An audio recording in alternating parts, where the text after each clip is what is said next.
Hyderabad మియాపూర్లో missing కేసును పోలీసులు ఛేదించారు. గత ఏడాది నవంబర్లో సత్యవతి అనే మహిళ భర్త పెంటేష్ కనిపించడం లేదని పోలీసులకు ఫిర్యాదు చేసింది. దర్యాప్తు చేసిన పోలీసులు ప్రియుడితో కలిసి భార్యే భర్తను హత్య చేసినట్టుగా నిర్ధారించారు. మృతదేహాన్ని మహారాష్ట్ర బోర్డర్ వరకు తరలించి పూడ్చిపెట్టినట్టుగా పోలీసులు గుర్తించారు. స్థానిక పోలీసుల సాయంతో మృతదేహాన్ని వెలికితీశారు పోలీసులు. మియాపూర్కు చెందిన పెంటేష్ హత్య కేసులో విస్తుపోయే అంశాలు వెలుగుచూశాయి. ఇల్లు కట్టే సమయంలో కూలి పనుల కోసం వచ్చిన సత్యవతి తమ తండ్రితో వివాహేతర బంధం పెట్టుకుందని మొదటి భార్య పిల్లలు తెలిపారు. తమ తండ్రికున్న ఆస్తులను చూసిన సత్యవతి తన భర్తకు విడాకులిచ్చి తన ఇంటికి వచ్చి సెటిల్ అయిందన్నారు. తమ అమ్మ నాన్న మధ్య విభేదాలు తెచ్చి విడిపోయేలా చేసిందని, ఫలితంగా తాము ఇంటి నుంచి బయటకు పోవాల్సి వచ్చిందన్నారు.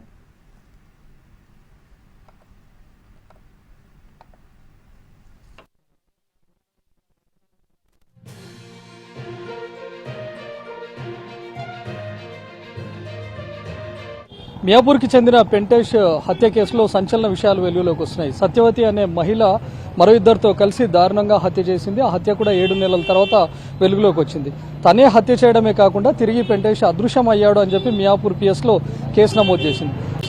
ఒకవైపు మియాపూర్ పోలీసులు పెంటేష్ అదృశ్యం కేసును దర్యాప్తు చేస్తుండగానే మహారాష్ట్ర షోలాపూర్ పరిధిలో సగం కాలినటువంటి మృతదేహం లభ్యమైంది. అక్కడ అన్నోన్ బాడీగా గుర్తించి వదిలేశారు. కానీ మియాపూర్ పోలీసుల దర్యాప్తులో ఈ ఉదంతం అంతా వెలుగులోకి రావడంతో తిరిగి మహారాష్ట్ర పోలీసుల సహకారంతో పెంటేష్ మృతదేహాన్ని వెలికి తీశారు. ప్రస్తుతం హత్య చేయబడినటువంటి ముగ్గురిని కూడా అదుపులోకి తీసుకున్నారు. ప్రస్తుతం పెంటేష్ కుమారులు ఉన్నారు. అసలు ఎట్లా జరిగింది, హత్య కారణం ఏంది, మీకు ఎప్పుడు తెలిసింది?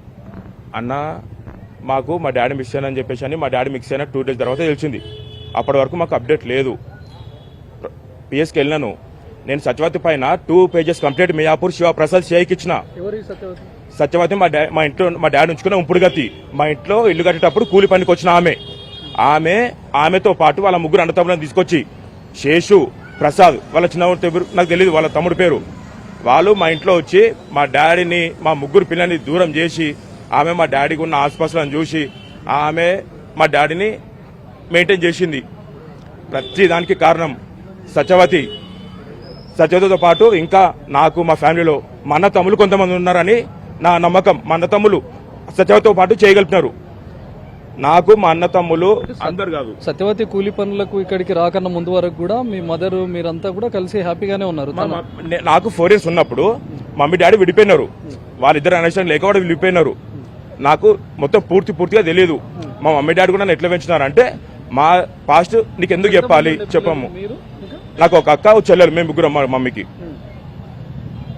తర్వాత మా డాడీ ఇంకొక ఆమెని తీసుకొచ్చి పెట్టినాడు, ఆమె వెళ్ళిపోయింది. ఇంకొక ఆమెను తీసుకొచ్చి పెట్టినాడు, ఆమె వెళ్ళిపోయింది. ఇంకొక ఆమె అయింది, ఆమె వెళ్ళిపోయింది. ఇంకొక ఆమె అయింది, ఆమె వెళ్ళిపోయింది. ఎంతో మంది మా ఇంట్లో మా కళ్ళ ముంగట ఉన్నారు, వెళ్ళిపోయారు. సెకండ్ ఈమె వచ్చింది. ఈమె వచ్చినాక ఈమె వాళ్ళు ఎవరు మధుసూదన్ రెడ్డి అన్న పర్సన్ మా ఇంట్లో పైన పెంట్ హౌస్ లో రెంట్కుండేవాడు. ఆమెతో అక్రమ సంబంధం మెయింటైన్ చేసింది. నేను మా డాడీకి చెప్పిన, నేను మా డాడీని నాయన పిలుస్తా, నాయన ఈమె వాళ్ళ ఇంట్లోకి పోతుంది, లోపల నుంచి డోర్ లాక్ చేసుకునేది, 1-2 గంటల తర్వాత బయటకు వస్తుంది అంటే మా డాడీని లేడు. ఈమెను అడిగితే ఈమె నా పైన నిందలు మోపేది. మీ కొడుకే పక్కన వేరే వాళ్ళ రూమ్లోకి వెళ్తున్నాడు చూడు, అట్లా ఇట్లా అని నా పైన నిందలు మోపిరు. అదనప్పుడు మీ మదర్ మాత్రం బయట ఉన్నప్పుడు మీరు తండ్రి దగ్గరే ఉంటుండే, పెంటేష్ దగ్గరే ఉంటుండే, మీరు ఇంకా మీ అక్క, మీ చెల్లెలు. అవును. అమ్మాయిటం అసలు మేమే పెంటేష్ కూతురు. మీరు ఉన్నప్పుడు సత్యవతి ఎట్లా చూసుకునేది మిమ్మల్ని? ఎందుకంటే మీరు చిన్నగా ఉన్నారు అనే ఉద్దేశంతోనే మీ నాన్న తీసుకొచ్చి ఆమెని పెట్టాడు. ఆమె మమ్మల్ని ఎప్పుడు మా నాన్నకు దూరం చేయాలని చూస్తుండే. మాకు ఏ రోజు కూడా ఆమె సరిగ్గా ఫుడ్ కూడా వండి పెట్టేది కాదు. కావాల్సుకొని మా డాడీ ముందు ఏదో మమ్మల్ని బాగా చూస్తున్నా నటించేది, కానీ మమ్మల్ని లోపల చాలా టార్చర్ పెడుతుండే.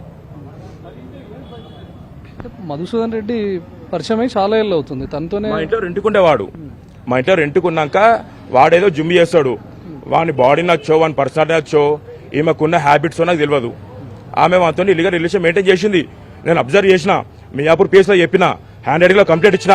అంటే పెంటేష్, అదే మీ ఫాదర్ పెంటేష్, మధుసూదన్ రెడ్డి ఎట్లా ఉండేవాళ్ళు? వీళ్ళ మధ్య పరిచయం ఉండేది. ఇద్దరు ఈవినింగ్ టైంలో నైట్ కూర్చొని మందు తాగేవాళ్ళు. మా డాడీ వెళ్ళి పొలంలో అవి చూపించేవాడు. వీడన్న మధుసూదన్ రెడ్డి. ఇప్పుడు ఈ హత్యకి ఇంకొక రాజేష్ అనే వ్యక్తి సహకరించండి. రాజేష్ ఎవరేమన్నా మీకు ఏమన్నా తెలుసు? రాజేష్ అనేది మా ఇంట్లో రెంట్కునే పర్సన్. నాకు ఫోటో చూపిస్తే చెప్పగలుగుతా అతనైనా కాదని. అతను కూడా మా ఇంట్లో రెంట్కుండేవాడే. ఆ రాజేషా లేకపోతే వేరే రాజేషా నాకు పక్క క్లారిటీ లేదు. ఎలాగో మీ మదర్ దూరమైంది కాబట్టి పెంటేష్ ను కూడా హత్య చేసి ఎంటైర్ ఆస్తులు మొత్తం వీళ్ళు స్వాధీనం చేసుకోవచ్చనే ఉద్దేశం. దాంతో పాటు మా అన్న అక్కడ కెమెరా చూపిన ఫోన్ మాట్లాడుతుండే రజనీకాంత్, ఆ రజనీకాంత్ మా ఆస్తుల పైన చాలా కన్ను, వాళ్ళ తమ్ముడికి చాలా కన్ను. అవునన్నా అన్నారన్నా. సో ప్రస్తుతం ఎవరైతే ఈ హత్యకు కారణమైందో సత్యవతి వాళ్ళ ఇంట్లోనే, అంటే ప్రస్తుతం మనం చూస్తుంది ఈ పెంటేష్ ఇల్లు, ఈ ఇంట్లోనే పైన పెంట్ హౌస్ లో మధుసూదన్ రెడ్డి అనే వ్యక్తి అద్దెకుండేవాడు. ఆ మధుసూదన్ రెడ్డి అనే వ్యక్తితోనే సత్యవతి ఇల్లీగల్ ఎఫ్ఐఆర్ మెయింటైన్ చేసింది. ఒకవైపు పెంటేష్ తో ఇల్లీగల్ ఎఫ్ఐఆర్ మెయింటైన్ చేస్తూ ఉండగానే పైన అద్దెకు వచ్చినటువంటి వ్యక్తితో వివాహేతర సంబంధం కొనసాగింది. పెంటేష్ ను కనుక హత్య చేస్తే ఎంటైర్ ఈ ఆస్తి అంతా తన సొంతం అవుతుంది అనే ఉద్దేశంతోనే ఈ కుట్ర చేసిందని తెలుస్తుంది. అటు ప్రియుడు మధుసూదన్ రెడ్డితో పాటు మరొక వ్యక్తి రాజేష్ అనే వ్యక్తితో కలిసి హత్య చేశారు. అంటే తను తిన్నటువంటి ఆహారంలో నిద్రమాత్రలను కలిపారు. స్పృహ కోల్పోయిన తర్వాత కారులో ఎక్కించుకొని మహారాష్ట్ర షోలాపూర్ పరిధిలోని ఒక 30 కిలోమీటర్ల దూరం వరకు తీసుకొని వెళ్లి అక్కడ కిరోసిన్ పోసి పెంటేష్ మృతదేహాన్ని తగలబెట్టారు. సగం కాలినటువంటి మృతదేహం ఉండగానే వీళ్ళు తిరిగి హైదరాబాద్కు వచ్చారు. తమకేం తెలియనటువంటి విధంగా తన భర్త మిస్ అయ్యాడు అని చెప్పి మియాపూర్ పోలీసులకు సత్యవతి ఫిర్యాదు చేసింది. ఎంటైర్ ఈ ఆస్తిని తన సొంతం చేసుకోవాలంటే పెంటేష్ను హత్య చేయాలనే ఉద్దేశంతోనే ప్రియుడు అతని స్నేహితుడితో కలిసి హత్య చేసింది అని తెలుస్తోంది. ఇంకా పోలీసులు దర్యాప్తు చేస్తున్నారు. పెంటేష్ మృతదేహాన్ని కూడా గాంధీ హాస్పిటల్కు తీసుకొని వచ్చారు. కెమెరామెన్ ఎల్విఎస్ ప్రసాద్తో రవికుమార్, ఎన్టీవీ, మియాపూర్ నుంచి.